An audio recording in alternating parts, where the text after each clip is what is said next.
Yep, we're live. Three, two, one, contact. All right, what's up, folks? I'm your host, Mike Pugh of the Virtual Intel channel. I don't know if you seeing everything clearly or good. As you can see, this is my MetaHuman right here, and I am live. This is more like a VTubing setup for my MetaHuman, and let's see if I could kind of arrange it a little better so you can see me talking better or whatever. I'm not sure if I can get it to arrange itself so you can hear me better. So yeah, what I have running right now, I have multiple things. So I have an iPhone X that's in front of me. I have an iPhone 7 that's pretty much doing motion capture. So how does the iPhone 7 do motion capture in the first place? I'm utilizing an app, and hold on one second. My face is gonna go away because I tend to forget what the name of the app is. So hold on one second. Not my face, but the motion for my face. Let's see. So hold on one second. The name of the app is Pose Camera. So you can go into the Apple iOS store and get Pose Camera.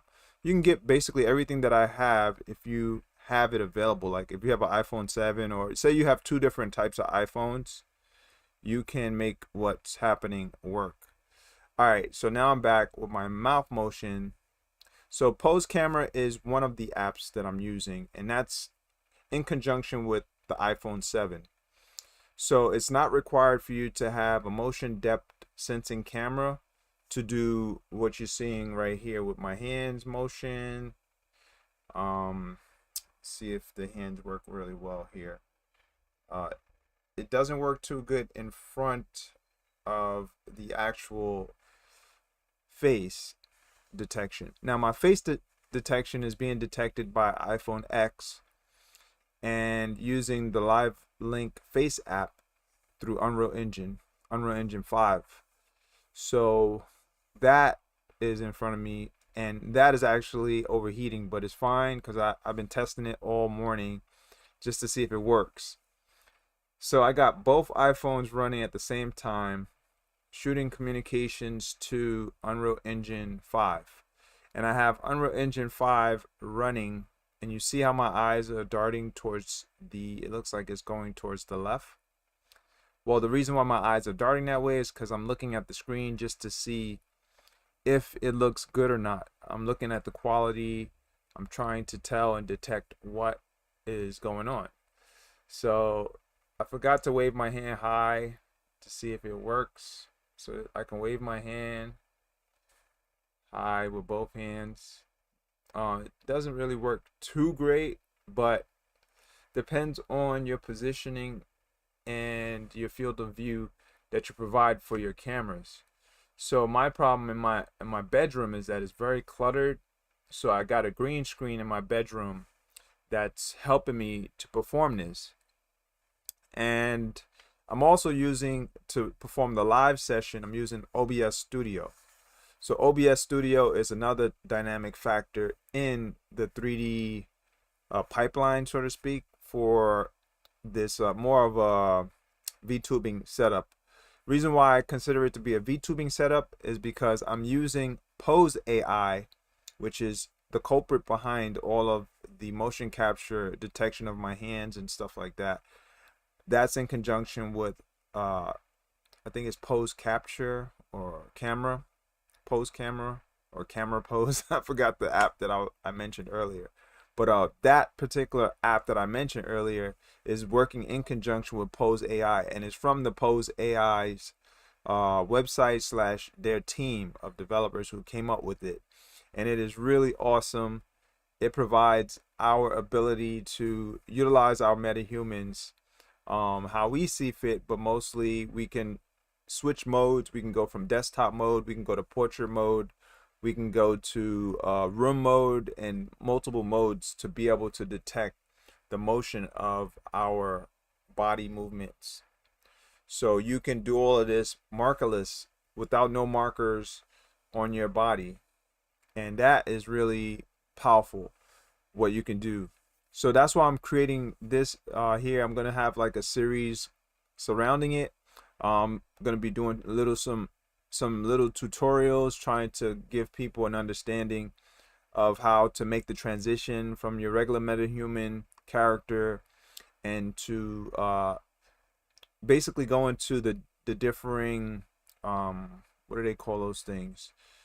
I think it's blueprints. So you go into the blueprint off of UE5 and you can, you know, manipulate certain blueprints so that it will provide you the ability to use the AI and the PoseAI app itself on UE5, and that way so it can orchestrate digitally what you see I'm able to do with the motion of the hands and the movement of certain body parts and stuff like that.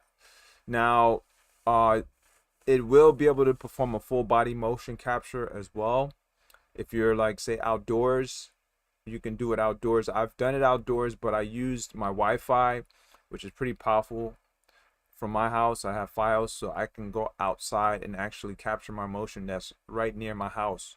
So long as your Wi-Fi is connected, you can do a lot of this stuff. So your Wi-Fi is required because your two iPhones are going to be running off of the Wi-Fi, and they have to be tied through Unreal Engine off of the same IP address.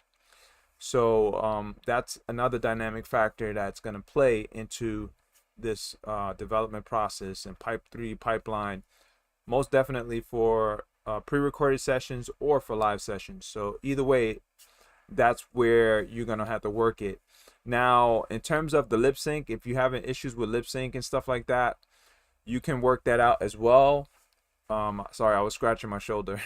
But you can work that out as well. That just takes like a pre-recorded session and you playing around with audio, your audio editing software, whatever auto editing software you use. I recommend Audacity. Audacity is a really great and accurate auto editing software. I also use Screencast-O-Matic for video editing and audio into video edits. So if you want to play around with the timing signature in terms of where the exact timing is for that particular character, you can make it work and it will be able to sync. You get a good synchronization for the audio to sync onto the video when it comes to the movement of the lips and stuff like that. So you're probably not seeing a great lip sync right now, but if I wanted to, I could have pre-recorded this session and then worked on it and matched the audio so that it would actually have no lag or no time delay in the movement with respect to how you sound and the actual sound volume, the words that are coming out of your mouth, things that you're speaking, etc. Maybe noises that you choose to create with your lips, or I don't know, whatever you want to do. Smirky, funny, smiles, whatever, snarks, etc. So you can do a lot of that stuff with your characters from your MetaHuman Creator that you created. The most recent update for MetaHuman Creator is what I'm working with in terms of the character. If you notice, I have elf looking ears. See, let's see up here. See if I could point at it, if I can get close. Yeah, so right there, elf ears. So I'm gonna be showing y'all folks more about how to create the elf ear kind of look, so you can have elves that you trying to create. And yeah, it's gonna be fun. But other than that, I'm gonna end this session. I just wanted y'all folks to get a more of a taste test of what's to come. I'm gonna see if I can open up a little studio space, set up maybe in my living room or something like that. I'm gonna have to move a lot of stuff in my living room because you don't want to have clutter in an area that you're trying to record. You want to have a nice open space that you can create like a virtual kind of world setup. So you're putting maybe like a desk or a table, like not real desk and table, but you can virtually build a desk and a table for your character if you're doing VTubing or something like that. Put something in front of you if you want, like some kind of virtual props. And when you're in that kind of space, it opens up the ability to do that because there's nothing blocking the camera in terms of detecting and sensing what's in your actual real space, because the camera has to detect your body parts, and so that accurate motion can be detected. And if you don't have that freedom of space and movement, and you have too many things blocking the view of the camera, then you're going to have a lot of jitters and a lot of things that's not going to show up properly into your motion capture, the data that's being recorded. And that data is directly being transferred, like I said earlier, to Unreal Engine. So Unreal Engine 5 is picking up all of this data, and it is directly inputting it into the screen. So your computer interface, whatever tool you're using to, record that information, that's basically going to be where it all is placed. So if you want that data to be more accurate, you want to have a really great setup. So I don't have that right now currently, but I'm going to try to work it out and maybe even use like a office space in the future or whatever. Once I get say I buy a house or get another apartment wherever I live. I'm living in the house right now. This is a family house that I'm living in. But if I choose whatever space that I open up that becomes available, I can dedicate one space for it.